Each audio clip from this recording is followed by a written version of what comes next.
Garrett Wilson has called out the New York Jets and their coaching staff for a lack of plays being drawn up, which is hampering his offense, and Robert Saleh and Nathaniel Hackett are going to have to figure this out, obviously involving Aaron Rodgers, number one receiver for now, while the Devontae Adams trade talks are alive and well. And we're going to break this down. So what's up, guys? Welcome back to Jets Digest. It's Chris and Matt here, and we're going to jump right into the video as we always do, because Garrett Wilson has called out the New York Jets, their coaching staff, and has essentially said that it's their fault that he has not been getting more touches going in to week 5 of this NFL season, where I think any Jets fan can admit Garrett Wilson has had a bit of an underwhelming start. But guys, also just to quickly mention, if you don't subscribe to this channel, I think I'm just going to go and hide under my desk like this and not come out, because it's really killer that you guys won't, in the sense that I can't even find my chair after doing that. But guys, let's be real, we're here to talk about football. And as Garrett Wilson mentioned, I don't think we do a lot of different stuff, to be honest. When I watch football on Sundays, I see a lot of teams who mix it up and stuff like that. I don't feel like we do that. I think we know our identity. I think it's just about going out and executing or figuring out if it's going to work. I don't think we're trying out a lot of different things. I know personally my route tree hasn't been what it has been the last 2 years as far as the stuff I've been running. It's just about figuring out if it's the right identity and whether it's going to win games. I mean, strong words from Garrett Wilson, a guy who his last 2 years before this, dude, he had Zach Wilson as his quarterback. Now he has Aaron Rodgers, one of the top quarterbacks of all time, throwing him the football, and he's complaining about his route tree. He's saying essentially that he doesn't feel like he's in the right position to win, at least from my perspective. But obviously, I'm just a man in a Doobie Brothers concert shirt. Matt, is this what Garrett Wilson's saying in your eyes? What's going down here? Yeah, so Chris, this comment was reported on by New York Jets insider Rich Cimini, and Garrett Wilson felt the need to go online and actually respond to the tweet by Rich Cimini. And he pointed out that that response was elicited from Garrett Wilson in response to the question, are the Jets trying to find an offensive identity by trying different things? So they asked him, are you trying different things? And Garrett Wilson feels like his comments were kind of taken out of context. But whether they were taken out of context or not, his comments are right. The offense is not doing enough different things. It's just the first couple of weeks, it feels like it's Breece Hall up the middle. The week 1, it was Breece Hall pitch, Breece Hall outside, and that didn't work. And it seemed like Coach Nathaniel Hackett just panicked. And then after that, it's been Breece Hall up the middle, and it worked for 2 games, but it clearly worked out poorly on Sunday against the Denver Broncos. But now this offense, everyone, we see it in our comment section. We all feel like a lot of New York Jets fans right now are pissed off. They're fed up with the offensive play calling and the way the offense has worked so far, especially with the creativity coming from the offensive coordinator, Nathaniel Hackett. And Robert Saleh came over from the San Francisco 49ers. He was their defensive coordinator. He has a background in defense. He works with the defense. But he's still the head coach, so the offensive struggles are still partially on him. He needs to get this worked out. Nathaniel Hackett needs to get this worked out. And Aaron Rodgers can't just be the guy doing it. Last year, Nathaniel Hackett said that they had the offense set up for Aaron Rodgers. And when Aaron Rodgers went down, the whole thing fell apart. But is that really the offensive coordinator that we want? Is that the guy who is going to be in the fourth quarter of a playoff game when the Kansas City Chiefs have figured out our offense? Is that the guy who's going to be smart enough to make the correct adjustments to win that football game? It doesn't look like it so far. And right now, Chris, Garrett Wilson, his best game was against the San Francisco 49ers. Best game yards-wise, 60 yards. We know Garrett Wilson is much better than that. That's not good enough. Something has to change offensively. Yeah, I mean, you're absolutely right with the whole Nathaniel Hackett comments on last year. I remember both of us, because we didn't start talking about the Jets when we started this YouTube channel. We've talked about this well before. The fact that Nathaniel Hackett essentially blamed Aaron Rodgers' injury for the fact that the Jets had an abysmal offense last season says a lot more about him than it does about Aaron Rodgers or anyone else on the coaching staff. I guess outside of Robert Saleh, who, yeah, like, I understand. You come from defense. You come from coaching the 49ers defense. It doesn't matter. You're a head coach now. You have to understand that if your offense is not working, it doesn't matter if you're an offensive coordinator or not. is partially your fault. Like, you have to go out there and do something to improve this team. And, I mean, it's just the offense. There's been moments where it's looked good. Don't get me wrong. Has it looked good for Garrett Wilson? No, absolutely not. Has the offense looked good in general? It's looked fine. It hasn't looked especially great. Has it looked decent? Yeah, at times outside of the Broncos game where the Jets looked completely clueless. I mean, that game against the Broncos obviously left a sour taste in our mouths, and sometimes offenses play bad, and you have to deal with it.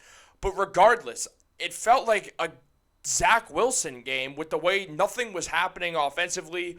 They weren't giving the ball to Garrett Wilson, and you're right, a lot of this, it was just a Breece Hall full offense where, look, you have a very talented wide receiver, and yes, Garrett Wilson is young, but he's been in the NFL long enough where the man should be able to be a number one wide receiver, and he's not being put in full positions to win.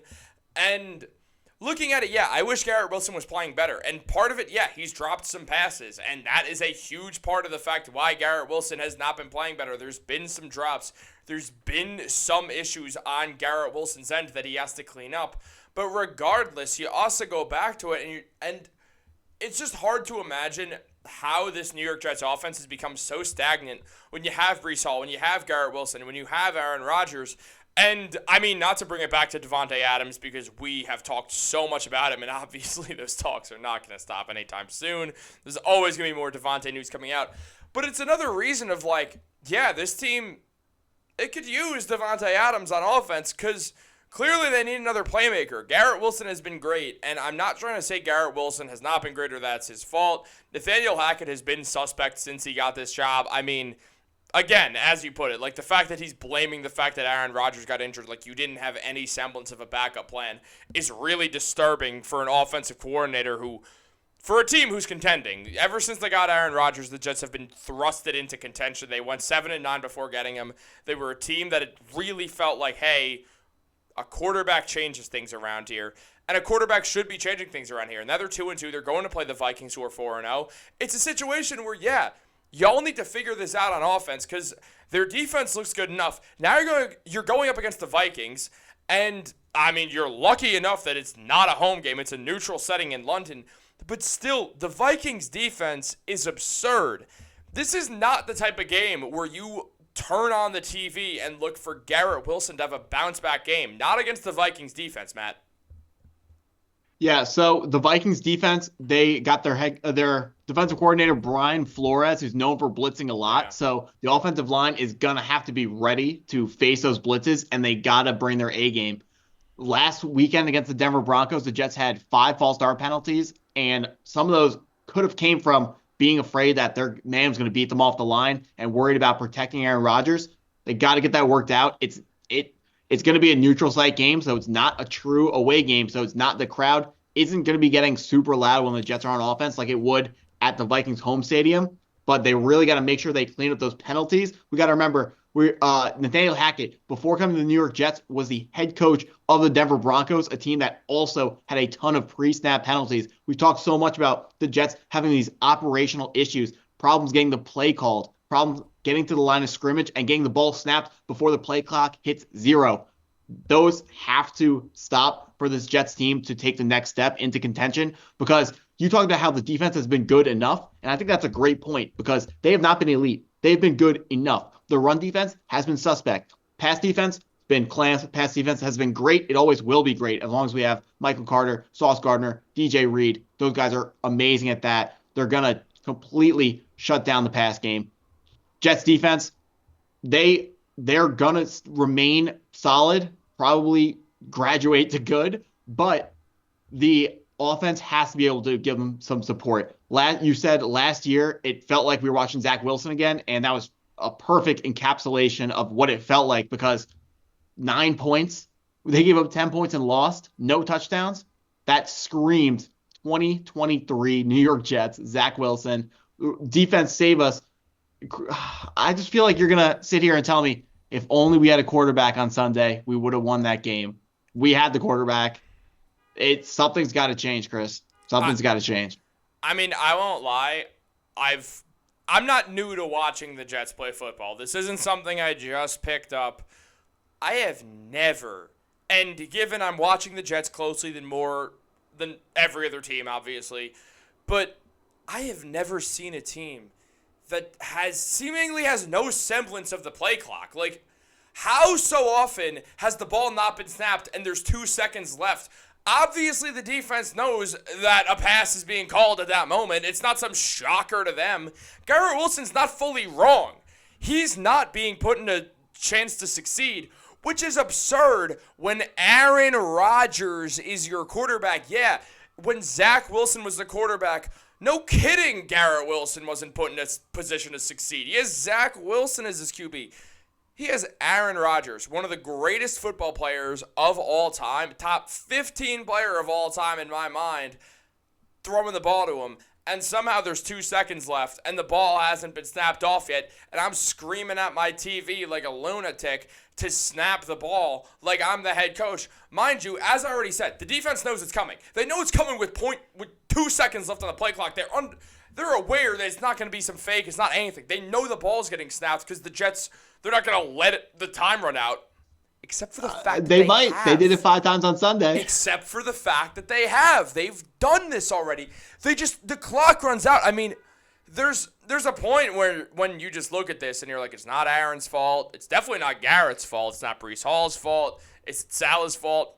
Probably to a degree because he's not telling Nathaniel Hackett whose fault it is to get this under control. I mean, no Super Bowl team. Have you ever seen the Chiefs just run out of time on a play clock before a snap? Like, it's absurd. It's absurd that this is happening. It's absurd that you're looking at a contending team and saying, well, if only the offense could snap the ball in time. Like, what? Yeah, so the Chiefs, well, every team runs out of time runs out of, speaking of running out of time, every team runs out of time on the play clock from time to time. But the Jets certainly are doing it with way too high of a frequency. And in terms of offensive coaching changes from Nathaniel Hackett to Robert Saleh as well, successful franchises historically don't make coach firings in the middle of the year, especially when it's the head coach, the offensive coordinator. That's not the key to winning a Super Bowl. It's not the key to going to the playoffs. So that can't be the answer for the Jets. The Jets have to figure it out with what they have here. One more point, very interesting. Over this last summer, the Jets tried to hire someone else to take over play calling duties from Nathaniel Hackett, which shows how much they trust him. He's Rodgers' guy, but Adam Gase was Peyton Manning's guy. Nathaniel Hackett's Aaron Rodgers' guy. When are we going to have the guy? It's a good question. And guys, I mean, honestly, subscribe if you think Matt should be the guy calling plays, because I kind of think he should be if you ask me. But then we would lose him on Jets Digest and on Knicks Digest at Friday on 6 p.m. on the live stream. So make sure you tune into both of that. Make sure you subscribe, like this video, turn on post notifications so we try not to run out of time again. Guys, have a great day and go Jets. It's Thursday. We're killing it. The week's almost over. Weekend's almost here, y'all.